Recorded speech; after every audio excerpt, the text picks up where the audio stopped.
बच्चों, कैसे हो आप लोग? आशा करती हूँ सब कुशल होंगे। आइए आज आपका अध्याय प्रायिकता को आगे और पढ़ते हैं। पहले अध्याय में हमने सीखा था घटना ई की सैद्धांतिक या परंपरागत प्रायिकता पी को निम्नलिखित रूप में परिभाषित किया जाता है। पी ऑफ ई बराबर ई के अनुकूल परिणामों की संख्या बटा प्रयोग के सभी संभावित परिणामों की संख्या। जहां हम कल्पना करते हैं कि प्रयोग के सभी परिणाम समप्रायिक हैं। हमने ये भी सीखा था एक निश्चित या निर्धारित घटना की प्रायिकता एक होती है, एक असंभव घटना की प्रायिकता 0 होती है।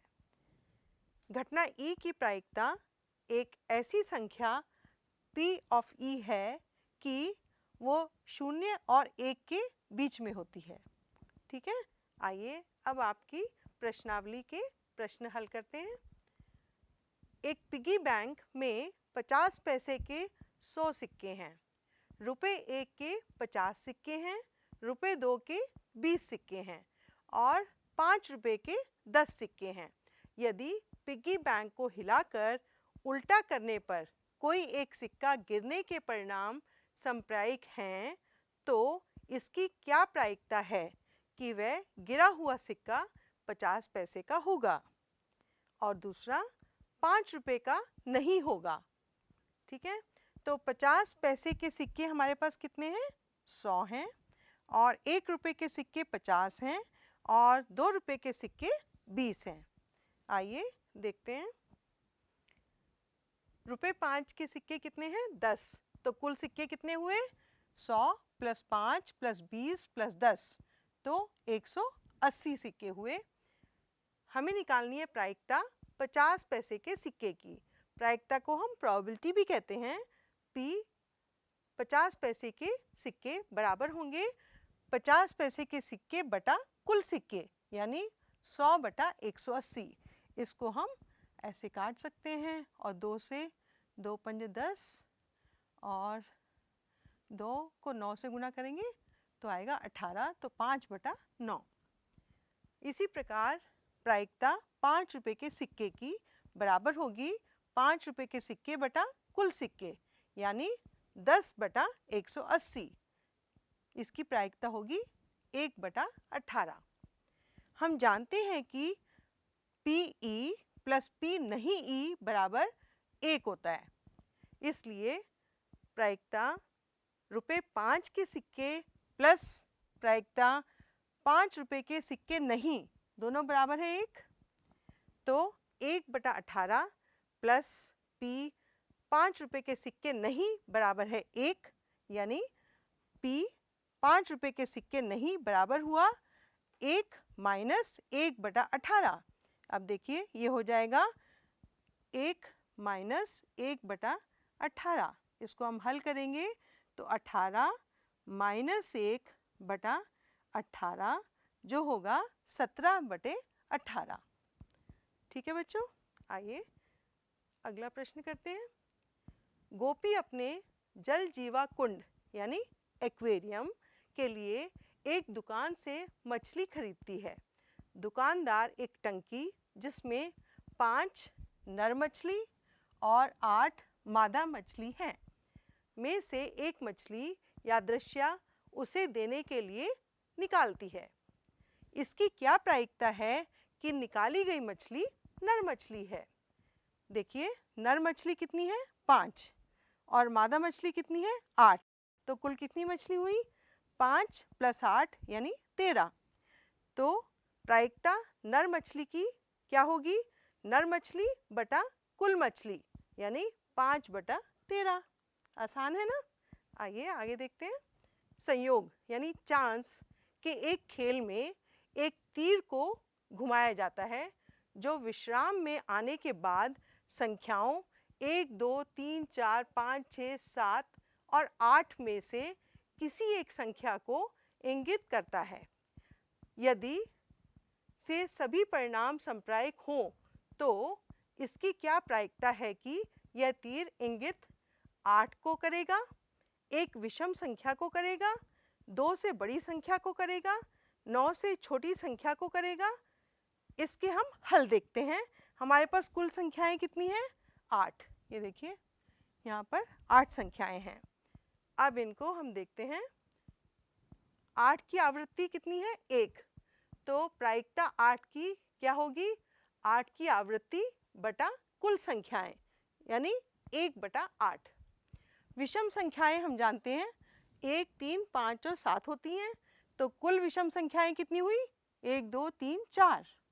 ठीक है, तो प्रायिकता एक विषम संख्या बराबर हुई कुल विषम संख्याएं बटा कुल संख्याएं, यानी 4/8। इसको हम 1/2 भी लिख सकते हैं। 2 से बड़ी संख्याएं, तो हम 2 को 1 और 2 को छोड़ देंगे। 3, 4, 5, 6, 7, 8, ये हो गई 6। तो कुल 2 से बड़ी संख्याएं हुई 6 और प्रायिकता 2 से बड़ी संख्याएं हम लिखेंगे 2 से बड़ी संख्याएं बटा कुल संख्याएं। कितनी हुई? 6/8, यानी 3/4। 9 से छोटी संख्याएं, ये तो सारी होती हैं 1, 2, 3, 4, 5, 6, 7 और 8। कुल 9 से छोटी संख्याएं 8 हैं। तो प्रायिकता 9 से छोटी संख्या बराबर होगा कुल 9 से छोटी संख्याएं बटा कुल संख्याएं, यानी 8/8 बराबर हुआ 1। ठीक है बच्चों, समझ में आया? चलिए आगे देखते हैं। एक पासे को एक बार फेंका जाता है। निम्नलिखित को प्राप्त करने की प्रायिकता ज्ञात कीजिए।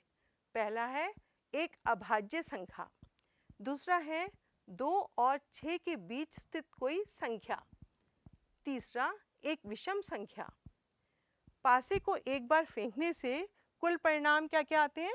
1, 2, 3, 4, 5 और 6। इसमें अभाज्य संख्याएं कौन कौन सी हैं? 2, 3 और 5। तो प्रायिकता एक अभाज्य संख्या की क्या होगी?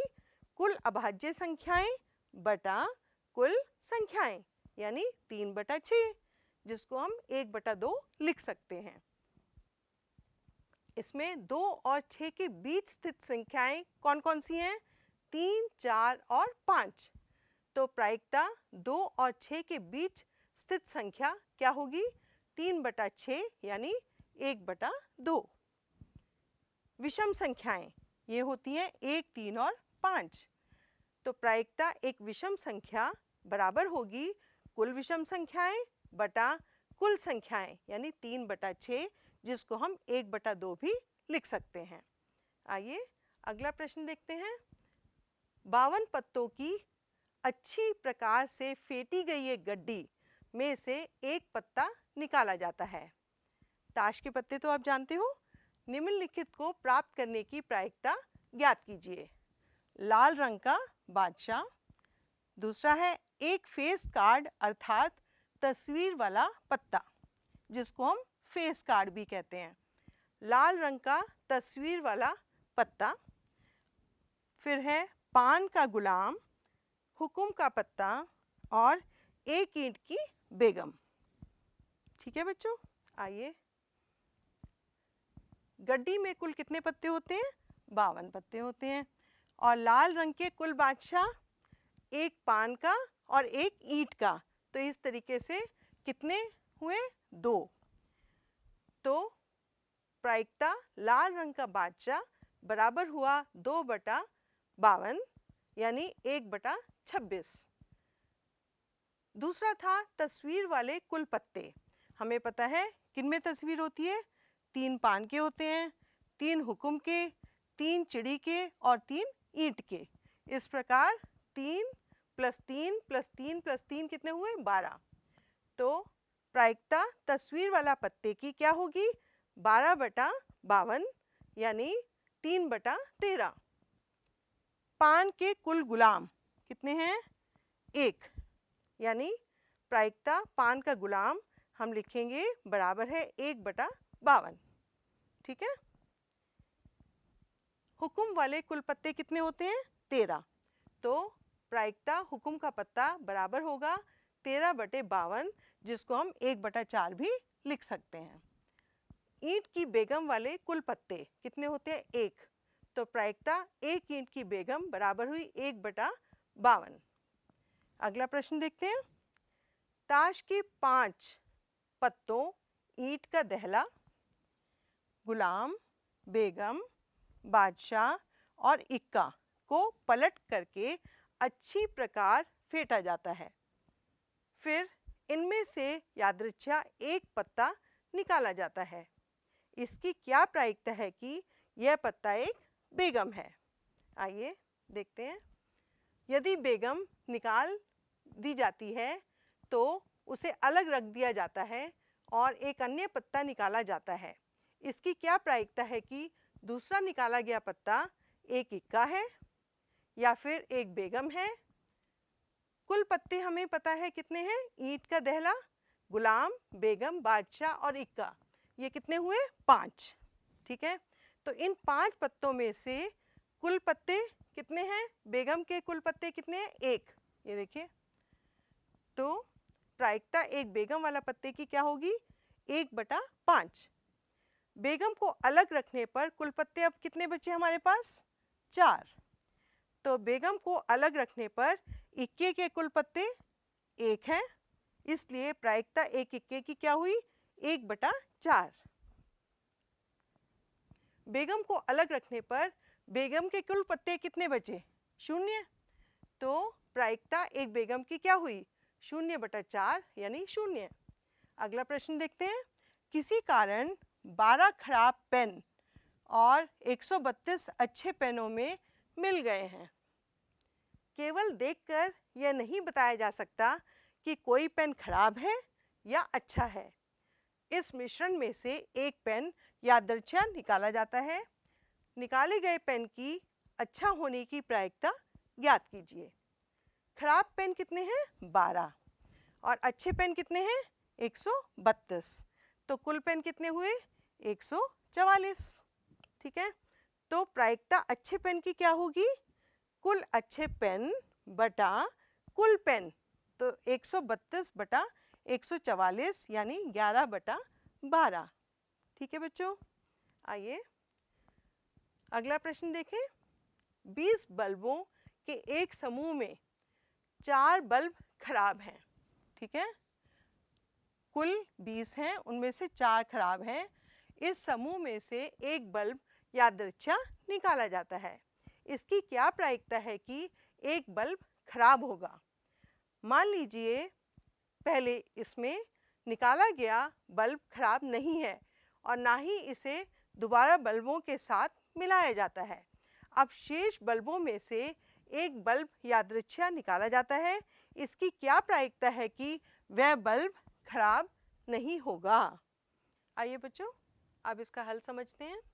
खराब बल्ब कितने हैं? 4 और कुल बल्ब कितने हैं? 20। तो प्रायिकता खराब बल्ब की कैसे निकालेंगे? कुल खराब बल्ब बटा कुल बल्ब। तो कितने हैं? 4/20। इसको देखिए ऐसे काट देंगे तो कितना आएगा? 1/5।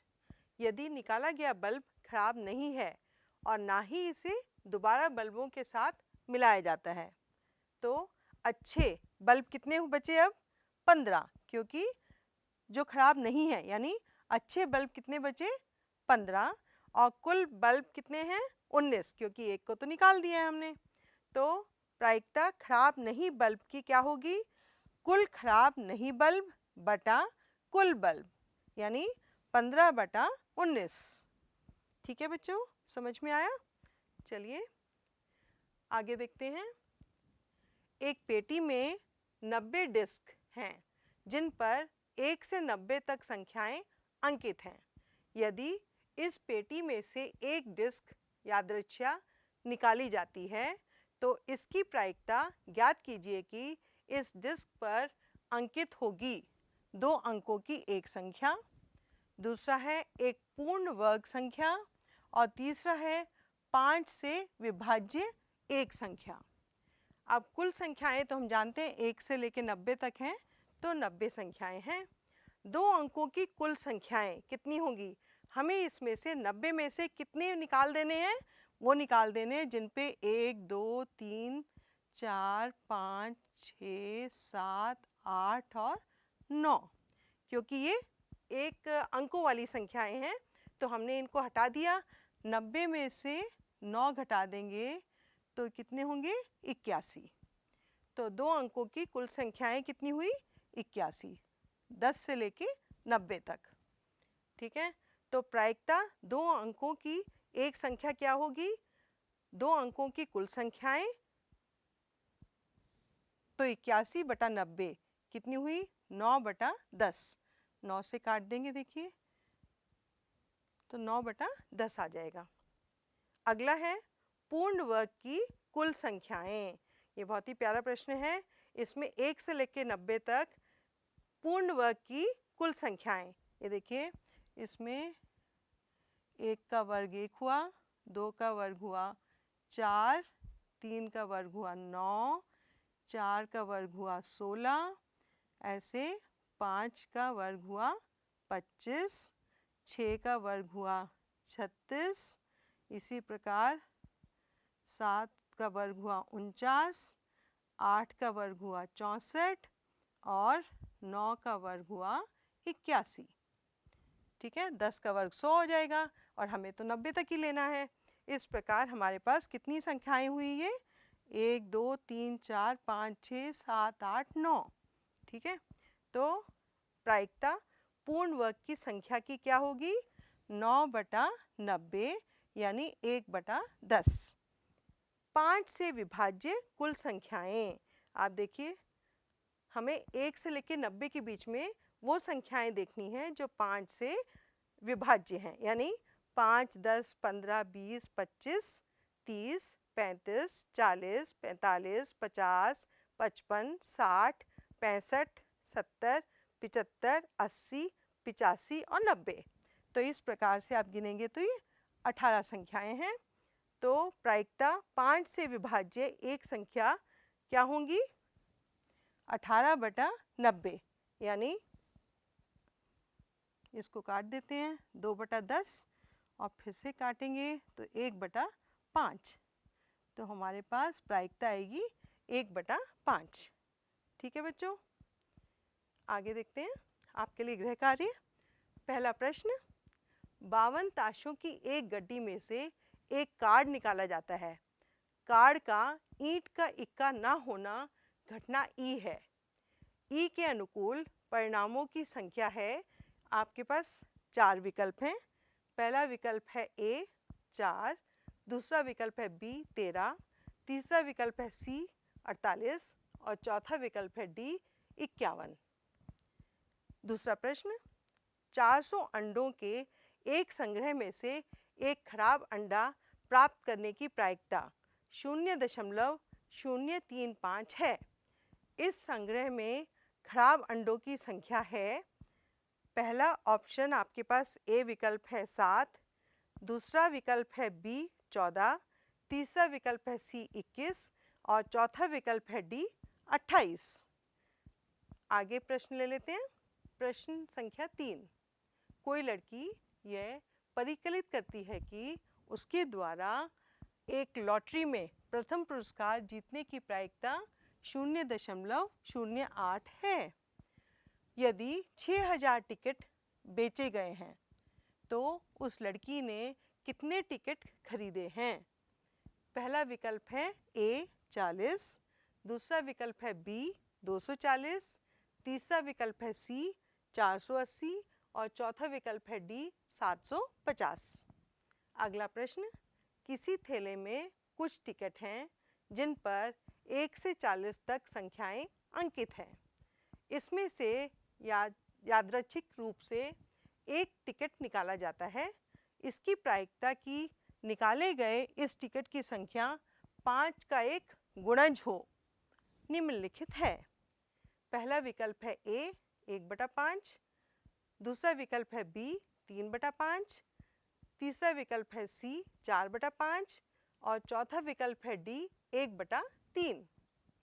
अगला प्रश्न, किसी व्यक्ति से 1 से 100 तक की संख्याओं में से एक संख्या चुनने को कहा जाता है। इस संख्या के अभाज्य संख्या होने की प्रायिकता क्या होगी? पहला विकल्प है 1/5, दूसरा विकल्प है 6/25 और तीसरा विकल्प है सी 1/4 और चौथा विकल्प है डी 13/50। अगला प्रश्न देखते हैं। प्रश्न संख्या 6।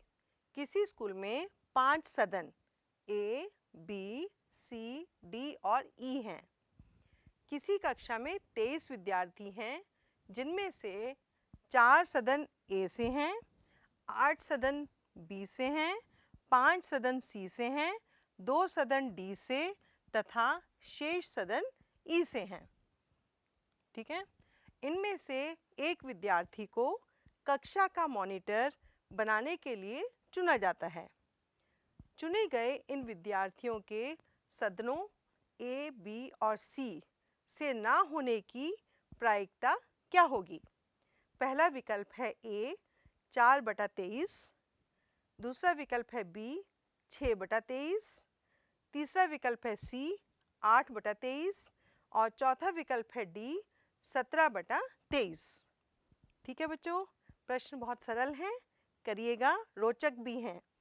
अब हम सारांश देख लेते हैं। हमने देखा घटना ई की सैद्धांतिक या परंपरागत प्रायिकता पीई को निम्नलिखित रूप में परिभाषित किया जा सकता है। P ऑफ ई बराबर है ई के अनुकूल परिणामों की संख्या बटा प्रयोग के सभी संभावित परिणामों की संख्या, जहां हम कल्पना करते हैं कि प्रयोग के सभी परिणाम समप्रायिक हैं। हमने ये भी सीखा कि एक निश्चित या निर्धारित घटना की प्रायिकता 1 होती है। एक असंभव घटना की प्रायिकता 0 होती है। घटना ई की प्रायिकता एक ऐसी संख्या है P ऑफ ई है कि P ऑफ ई 0 और 1 के बीच में होती है, यानी 0 से बड़ी या बराबर और 1 से कम या बराबर। ठीक है। और बच्चों, हमने ये भी सीखा कि वह घटना जिसका केवल एक ही परिणाम हो एक प्रारंभिक घटना कहलाती है। किसी प्रयोग की सभी प्रारंभिक घटनाओं की प्रायिकता का योग 1 होता है। हमने ये भी देखा कि किसी भी घटना ई के लिए P of E plus P of not E बराबर 1 होता है, जहाँ ई घटना ई नहीं को व्यक्त करता है। ई और ई नॉट ई पूरक घटनाएं कहलाती हैं। ठीक है बच्चों, आशा करती हूँ आपको आज का पाठ समझ में आया होगा। धन्यवाद।